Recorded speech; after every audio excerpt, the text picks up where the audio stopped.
توحید کی اقسام عرض کی تھی اور یہ بتایا تھا کہ توحید کی 3 قسمیں ہیں: توحید الالوہیہ، توحید الربوبیہ، توحید الاسماء والصفات۔ تو توحید اور اس کی اقسام، ان کا سمجھنا اور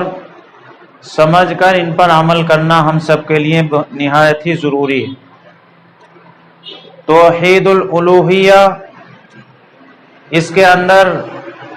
سب سے زیادہ شرک کیا جاتا ہے۔ توحید الالوہیہ کا مطلب ہے کہ عبادات کی جتنی بھی اقسام ہیں، عبادات کی جتنی بھی قسمیں ہیں، ان سب کو اللہ وحدہ لا شریک لہ کے لیے خاص کر دینا، اور اللہ کے علاوہ، اللہ کے سوا کسی کے لیے ان اقسام میں سے کسی قسم کو انجام نہ دیا جائے۔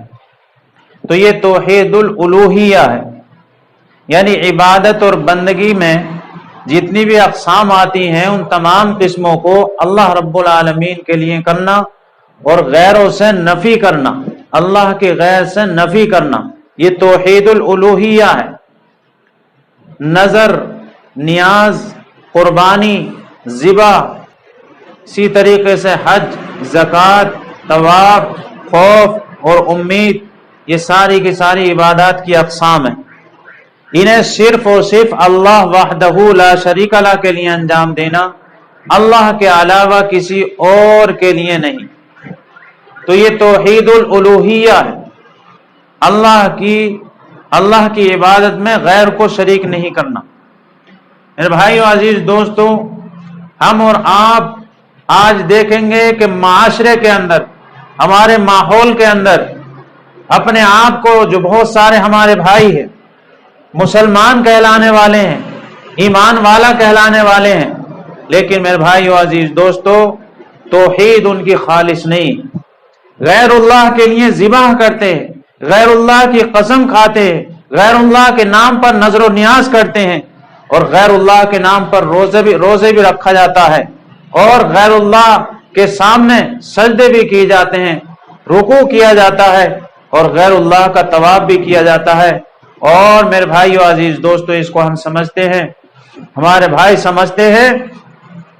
کہ یہ اللہ کی عبادت کے اندر، اللہ کی فرمانبرداری کے اندر یہ کوئی شرک نہیں ہے، بلکہ یہ کہتے ہیں کہ ہم مانتے اللہ ہی کو ہیں، لیکن ان کو ذریعہ اور وسیلہ بناتے ہیں۔ میرے عزیز دوستو، یہی جواب مشرکین مکہ، مشرکین عرب دیا کرتے تھے، اور قرآن کریم نے اس کی ریکارڈنگ کی ہے۔ قرآن کریم نے ہمارے اور آپ کے سامنے ان کے اقوال کو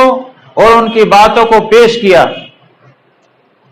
سورہ یونس میں حق تبارک و تعالی نے ارشاد فرمایا، وَيَعْبُدُونَ مِن دُونِ اللَّهِ مَا لَا يَنفَعُهُمْ وَلَا يَضُرُّهُمْ وَيَقُولُونَ هَٰؤُلَاءِ شُفَعَاؤُنَا عِندَ اللَّهِ۔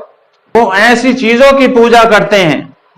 کہ جو نہ ان کو نقصان پہنچا سکتی ہیں نہ نفع پہنچا سکتی ہیں، اور یہ کہتے ہیں کہ ہم ان کو اس لیے پوجتے ہیں، اس لیے ان کو مانتے ہیں، اس لیے ان کو پکارتے ہیں کہ یہ ہمارے سفارشی۔ تو یہ سفارشی سمجھ کر کسی غیر اللہ کو پکارنا، کسی غیر اللہ کی عبادت کرنا، نظر نیاز کرنا، کہ کسی بھی طریقے سے اس کو ماننا، اس کو جو ہے غیر اللہ کو ماننا سفارشی سمجھ کر، تو یہ میرے بھائیو عزیز دوستو شرک۔ وہ کفار اور مشرکین یہی دلائل پیش کیا کرتے تھے۔ حضرت آدم علیہ نبینا علیہ الصلوۃ والسلام سے لے کر حضرت نوح علیہ الصلوۃ والسلام تک 10 صدیاں گزری ہیں، 10 نسلیں گزری ہیں، ان تمام نسلوں کے اندر کوئی شرک نہیں تھا۔ قرآن کریم نے بتایا ہے، کان الناس امۃ واحدہ، کہ تمام لوگ ایک ہی دین پر تھے، پہلے تمام لوگ ایک ہی دین پر تھے۔ حضرت عبداللہ ابن عباس رضی اللہ تعالیٰ عنہ کرتے ہیں کہ حضرت آدم علیہ السلام سے لے کر حضرت نوح علیہ السلام تک 10 صدیاں گزری ہے۔ ان صدیوں کے اندر دین خالص تھا، لوگ ایک ہی ملت پر تھے، لوگ ایک ہی دین پر تھے۔ پھر اس کے بعد جو ہے شرک شروع ہو گیا، اور وہ شرک کیسے شروع ہوا، اس کی شروعات کس طریقے سے ہوئی، انہی اولیاء اللہ کے نام پر ہوئی۔ قرآن کریم نے بتایا ہے کہ قوم نوح کے اندر 5 بزرگ تھے، 5 صالحین تھے۔ حضرت عبداللہ ابن عباس رضی اللہ تعالیٰ نے یہ سورہ نوح کی جو آیات شریفہ ہیں وَقَالُوا لَا تَذَرُنَّ آلِهَتَكُمْ وَلَا تَذَرُنَّ وَدًّا وَلَا سُوَاعًا، اس کی تفسیر میں فرمایا ہے کہ قوم نوح کے اندر 5 بزرگ تھے، 5 صالحین تھے۔ جب وہ لوگ گزر گئے، ان کا انتقال ہو گیا، تو شیطان نے ان کے دلوں کے اندر یہ بات ڈالی کہ دیکھو تم ایسا کرو، ان کی مورتیاں بنا لو اور ان کی شکلیں بنا لو، ان کی تصویریں بنا لو، اور پھر جو ہے ان کا یاد دہانی کا آلہ بنا دو کہ صرف یاد کر کے تمہیں جو ہے یہ ساری باتیں یاد آ جایا کریں، ان کی صورتوں کو، ان کی مورتیوں کو دیکھ کر۔ تو اسی طریقے سے یہ ہوا کہ پہلی جو نسل تھی اس نے صرف یاد دہانی کا آلہ بنایا، اس کے بعد جو وقت گزرتا گیا، نسلیں گزرتی گئیں، تو پھر اس کے بعد جو ہے ان میں شرک جو ہے پھیلتا چلا گیا۔ اس کے بعد پھر یوں ہوا کہ کچھ لوگ تعظیم کرنے لگے، پھر اس کے بعد یہ ہوا کہ نظر و نیاز کرنے لگے، اور ان کے نام پر پھر وہ سب غیر اللہ کے اندر غیر اللہ کے ان ولیوں کے ساتھ وہ شرک کرنے لگے۔ وہ کام جو صرف اور صرف اللہ کے لیے خاص ہیں، اور وہ جو عبادات صرف اللہ کی ذات والا صفات کے لیے خاص ہیں، وہ ان تمام بزرگوں کے لیے کرنے لگے۔ میرے بھائیو عزیز دوستو، آج ہمارے معاشرے کے اندر، آج ہمارے علاقوں کے اندر کیا یہ سب کچھ نہیں ہو رہا ہے؟ اولیاء اللہ کے نام پر، صالحین اور بزرگوں کے نام پر یہ ساری کی ساری جو ہے شرکیات آج ہمارے اندر موجود، اور ان سے جب کہا جائے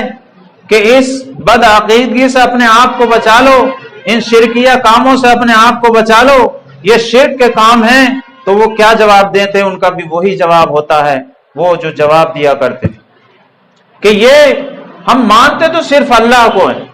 ہم مانتے صرف اللہ کو ہیں کہ اللہ ایک ہے، اکیلا ہے، اس کے سوا کوئی نہیں ہے، لیکن وہ یہ کہا کرتے تھے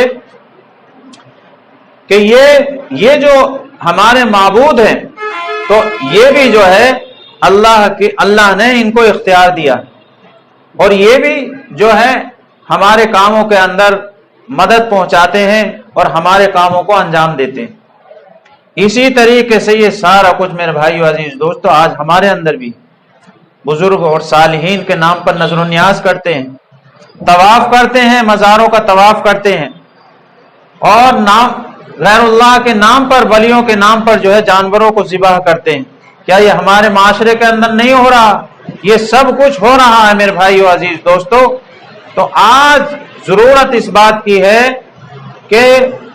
خالص توحید کی دعوت دی جائے اور خالص توحید اختیار کی جائے، کیونکہ جس کی توحید خالص نہیں ہوگی اس کا کوئی بھی عمل اللہ کے یہاں، اللہ کی بارگاہ قابل قبول نہیں۔ حق تبارک و تعالی نے قرآن پاک کے اندر ارشاد فرمایا لئن اشرکت لیحبطن عملک،